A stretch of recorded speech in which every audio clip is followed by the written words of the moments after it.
Hello guys, ഇന്ന് അക്കിയുടെ music സ്കൂളിൻ്റെ annual day സെലിബ്രേഷനാണ്.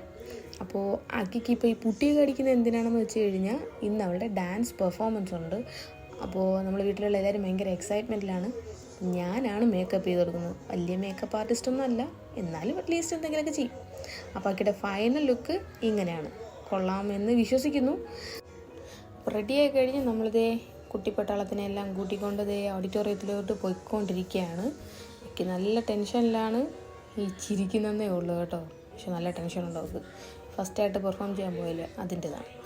അപ്പോൾ നമ്മളത് ഓഡിറ്റോറിയത്തിലേക്ക് എത്താറായി.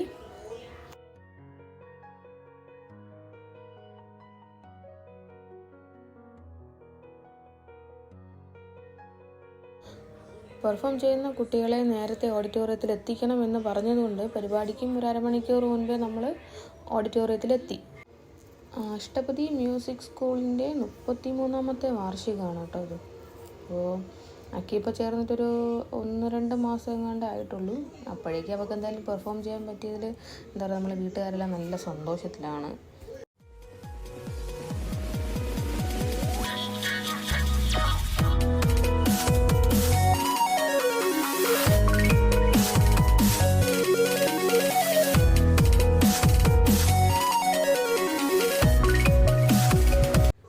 അങ്ങനെ തിരിതെളിച്ച് പരിപാടി തുടങ്ങി. അപ്പോൾ മുഖ്യ അതിഥി ആരാണെന്ന് വെച്ചാൽ സംവിധായകനും തിരക്കഥാകൃത്തുമായ ശ്രീ രാജസേനൻ സാറായിരുന്നു. അപ്പോൾ പുള്ളി ആദ്യമായിട്ടാണ് കേട്ടോ ഞാൻ കാണുന്നത്.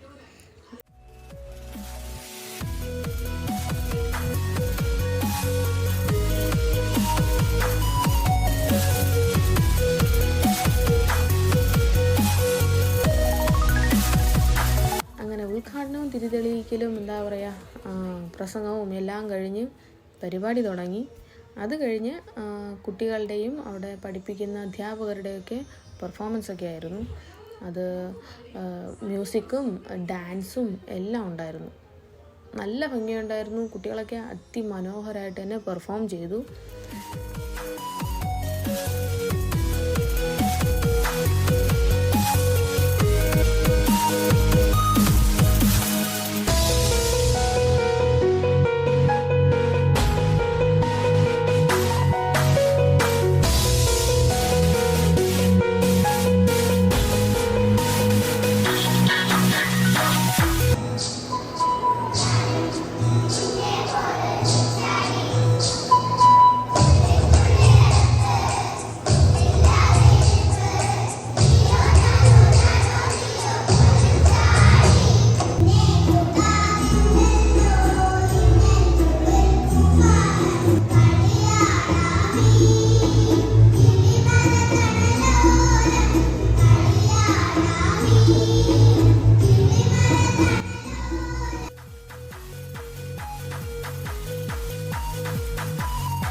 പെർഫോമൻസിൻ്റെ സമയം അടുക്കുന്തോറും അക്കിയുടെ ടെൻഷൻ കൂടി വന്നു. അത് റിലാക്സ് ചെയ്യാൻ വേണ്ടി പറഞ്ഞപ്പോഴതേ ഈ ചിരി.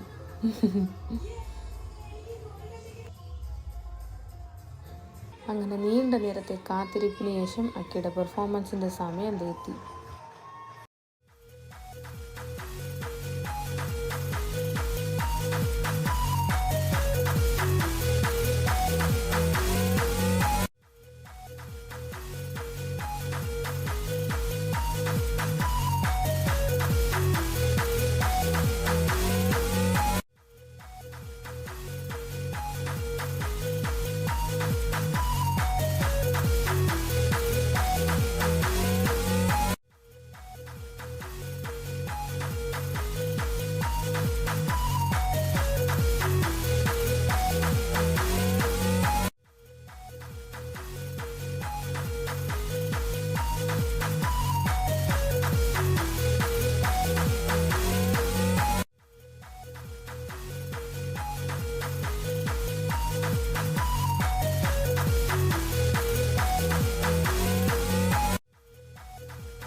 എല്ലാം കഴിഞ്ഞു ഗൈസ്. കൊള്ളായിരുന്നു കേട്ടോ ഡാൻസ്.